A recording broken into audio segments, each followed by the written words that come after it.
Hi everybody, this is Paul Harris from Global Recruiters of Blackhawk here in sunny California. How are you guys doing? I hope you're doing well. As you may know, I run an executive search firm that specializes in telecom with a specific niche of wireless infrastructure. And last week I was at my Super Bowl of trade shows, as I call it, right? I go to a ton of trade shows, but this is what I call my Super Bowl of trade shows, which is PCIA wireless infrastructure, which happened in Hollywood, Florida, basically Miami. Phenomenal 2 days, or actually 3 days basically. And if you were not able to make it, in the next couple minutes I'm going to try to do my very best to make sure that you felt like you were there. So here it goes. I will start off with a quote from Martha DeGrasse, who's the editor of RCR Wireless magazine, and here's her quote. Anyone who thinks a slowdown in carrier spending is threatening the health of the infrastructure industry was not at PCIA's wireless infrastructure show, and I would incredibly agree. It was a great meeting. So like I said, three days. The first day was just a golf tournament, which actually my firm sponsored at the golf tournament, and then at night there was a event put on by Infinigy that benefited the Warriors for Wireless, and I'll tell you about that in a little bit. And there was of course the Women's Wireless Leadership Forum. They always put a great show on as well. So in terms of the event, the trade show floor was sold out. The attendance broke all records. Wonderful show. And I'll start off by telling you about Jonathan Adelstein, so the president and CEO of PCIA. He got up there in front of everybody, had a great speech, and basically talked about the momentum in the industry and the fact that we're all lucky and fortunate to be in this industry. It's been a great ride for quite a while. I think you'd agree. And it's a fast-growing sector, and the fact that we're creating a ton of jobs, right? 1.2 million jobs are supposed to be created in wireless infrastructure between 2013 and 2017. He also talked about the AWS-3 auction, right? I think we know what happened on that one. Huge success. Double the amount that anybody thought we were going to get. So between 41 to 45 billion with a B dollars. Depending on kind of how you measure it and who you listen to, etc. So it was a truckload of money that was generated. But the thing that he pointed out was that was $40+ billion for only an increase of 12% of the spectrum, which I think we'd agree shows the incredible demand going on. And he also talked about the 3 ways to increase capacity. Number 1 is more spectrum, as we know. Number 2 is to drive efficiencies into the network. And then number 3 is what everyone in that room does, which is ultimately build new cell sites and towers and do upgrades from 3G to 4G, etc. The other thing he mentioned was he called it, so he said, a quote was something like, everyone's talking about IoT, right? The Internet of Things. So he's talking about the fact that, forget the Internet of Things. The Internet of Things is not going to work unless we develop the network of reality. So I thought that was a great quote from him. He also talked about, and you guys, I can't, overemphasize this enough. A theme throughout this whole, 2 days was that the small cell deployment is finally meeting the rhetoric. That was something like the quote. So basically, if you were at PCIA in 2012, 13, 14, as I was, there was a lot of talk about small cell, but kind of, where is it? When is this going to happen? Well, I think you'd agree, end of last year and then all through this year, the small cell deployments are actually happening. So that was a theme. That was very important. He also talked a lot about their work with the FCC, and obviously Jonathan is not good about bragging him on himself and his team, but I'll go ahead and do it for him. So obviously a phenomenal job done by Mike Fitch, right? The guy who was the president and CEO of PCIA before Jonathan. So where he left off with Jonathan, continued on with is just helping cut the red tape for everybody in the room, in terms of getting stuff built out faster, like the shot clock and etc. And what he talked about is how they're shifting their focus now to more, how can we tackle that for small cell and DAS and kind of streamlining things. So he did a great job, and good job to him and his team for helping everybody in the room and everybody hopefully listening to this, that helping things move on a little faster. So I'm going to go just through a couple of the panels that, there's so many and I can't report on all of them, but I'm going to try to do my best on giving you kind of the highlights from my perspective, which hopefully will match yours. So there was a panel group about the workforce of the future. So a couple guys on it. One was Marty Travers, who's the president of Black & Veatch, and he talked about the need for a well-trained a well-trained force in the wireless infrastructure world, not only from a technical perspective, but also a quality perspective, very, very important to all the carriers, and then of course the safety element of it as well. He also talked about that there needs to be a common language throughout the industry, so everybody's speaking the same language. So when someone says, "Hey, I'm trained on this" or "I'm certified on this," it doesn't mean something different here than it does over there. The other thing he talked about, the theme was a lot of training has been done as things move to the top of the tower. That was a skill set that needed to be a new skill set that needed to be learned, and now it's more in the small cell and DAS world as well. Another member, and there's other members on the panel, but another member I want to spend a little bit of time on was a guy named Kelley Dunne, who's the CEO of Warriors for Wireless. So if you don't know about Warriors for Wireless, you got to know. It's a wonderful, wonderful organization that he has put together, and basically it's designed to help so there's 250,000 returning veterans to the U.S. from overseas on a yearly basis, 250,000 of them, a ton of them, and his idea is to help, get these people acclimated back into the workforce, and he's going to try to help them through training, etc., be able to learn new skill sets so they can be, absorbed into what we do in the wireless infrastructure, climbing towers, doing project management, etc. And what he was talking about, they come out of the service with these, wonderful, wonderful skill sets and attributes. Basically, what are they? They're young, they're hungry, they're fired up, they're loyal, they're committed, they work together as a team, they've got wonderful leadership abilities, right? So take these people and help them learn about what we do in wireless infrastructure and hopefully put them back to work. If you need to know a little bit more about Kelley and what he's doing with Warriors for Wireless, it's just www.warriors and then the number 4 wireless, warriors4wireless.com. You can learn a little bit about that. Okay, always also talked about kind of they're working with the federal government on subsidies to help kind of fund these programs as well. So anyways, good stuff done by Kelley and his team. Okay, just a few of the speakers I want to mention. There was a guy named Chris Starke, who is the Chief Business Development Officer for Nokia North America. So he talked about, and you guys have heard this before, right, this term, Challenge 1000X. Other people are talking about it as well. Basically what they're saying is that the data traffic is expected to grow by 1,000 times between now and 2020. How do we get the systems ready for that? And talked about the density in the network needed. But the most interesting thing he talked about was everyone in the world, right? I talked about this a little bit earlier. Everyone's talking about small cells forever, but where are they? They're finally happening, we agree. But, what's the slowdown? What's happening? So there was this report, basically, that he came out with. It was a study, and it was basically saying, why? What is the slowdown? And what they came to the conclusion was, it's not the technology that's slowing things down. It is, the obstacles are more, legal requirements, building owners, the permits and the moratorium, the municipalities and all the stuff trying to get involved. That's what's slowing things down. It's not the technology. So what he said is what's needed is a solution based on a city by city basis and using big data to perform what he called a value index. So you get the municipalities and the utilities and the different businesses and the construction companies involved to come up with a value index that would tell a wireless carrier, hey, this cell at this this small cell at this location is worth this much and should cost this much. So anyways, very, very interesting stuff from him. Just a few more here, you guys. So Mike O'Reilly, who's the FCC Commissioner, talked about what he called America's insatiable need for bandwidth. What a quote. I think you'd all agree.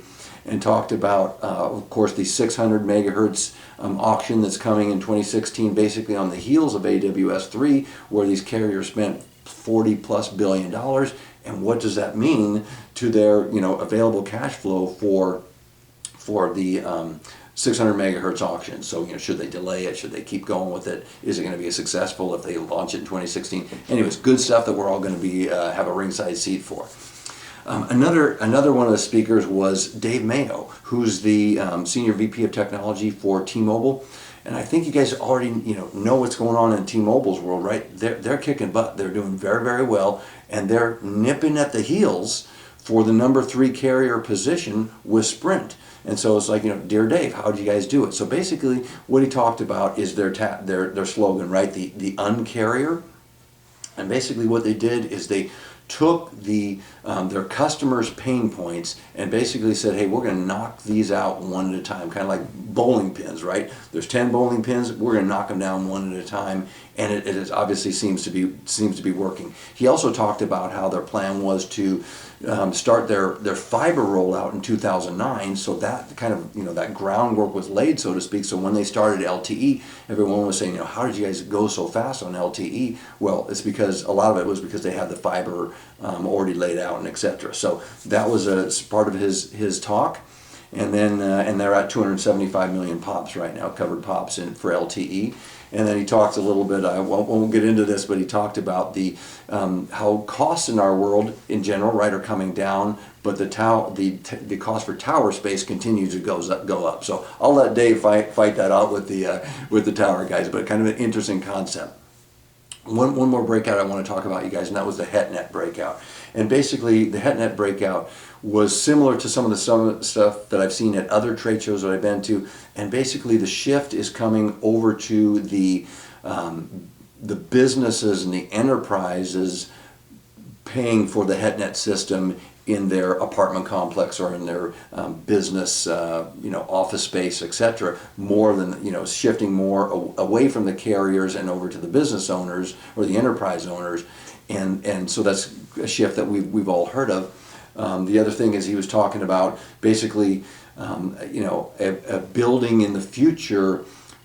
It's going to be an expectation if we look into the future. So you go into a building, you expect electricity and power and heat and air conditioning and water and all that stuff, and how in the future that a heterogeneous network, a HetNet, is just going to be table stakes to a business opening up their doors, basically. So that was an interesting concept. And then he mentioned what other people have mentioned in the past, which is future proofing the building, meaning building it out with not just a one carrier system for the HetNet in the system. You got to build it out. Maybe one carrier might start, but the other 4 are going to join probably at some point. So you need to make sure that you kind of future proof it with that in mind. Okay, you guys. Once again, so there's 2 big sessions that I want to highlight because they're always my 2 favorites. So here we go. I'll do 2 and then I'll just be done with this. But so the first one was one of my favorites, right? A view from the top, right? It's the tower, otherwise known as the Tower Round Table, where you get the big guys from AT&T. I'm sorry, the big guys from American Tower, Crown Castle, and SBA. So you had Ben Moreland from Crown, you had Steve Marshall from American Tower, and then Jeff Stoops from SBA, and they talked about kind of what's going on in their business, what they see in the future, etc. So, all 3 of them coming off very, very strong earning reports.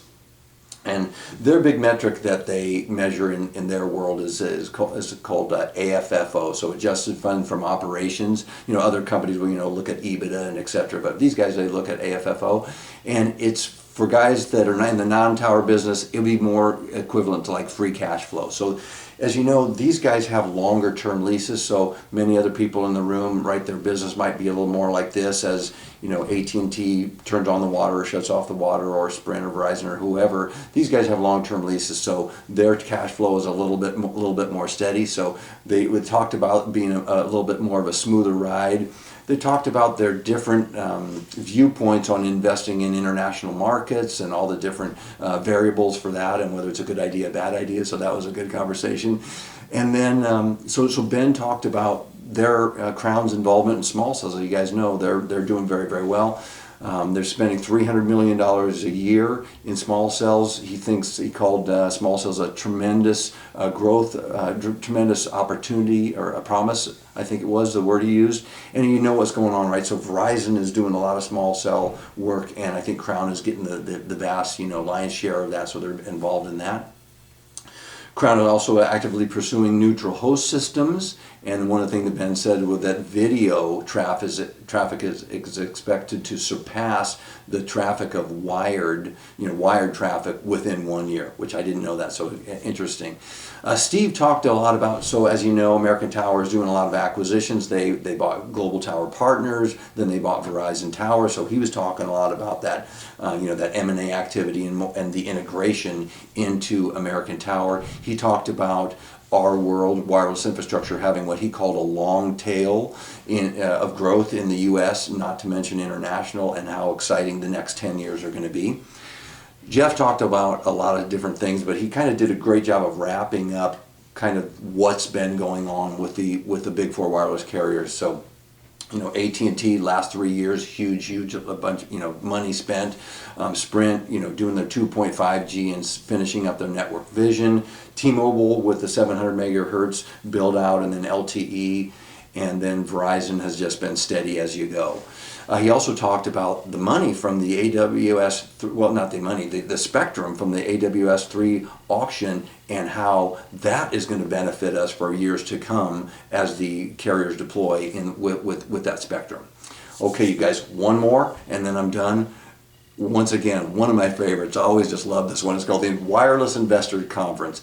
And I call it the money guys and the tower guys. So when I say the money guys, I'm talking about, so the CFOs, the chief financial officers for American Tower, Crown Castle, SBA were there, and then the other money side were the guys that actually put their money up in the industry and fund tower builds and etc. So you've got Kevin Brynestad from Alpina Capital, you've got Rick Prentiss from Raymond James, and then Phil Brown from the Quantum Group. So those are the money guys, and then the tower guys like Marc Ganzi from Vertical Bridge and Ron Bizick from Tarpon Towers. They were on the panel.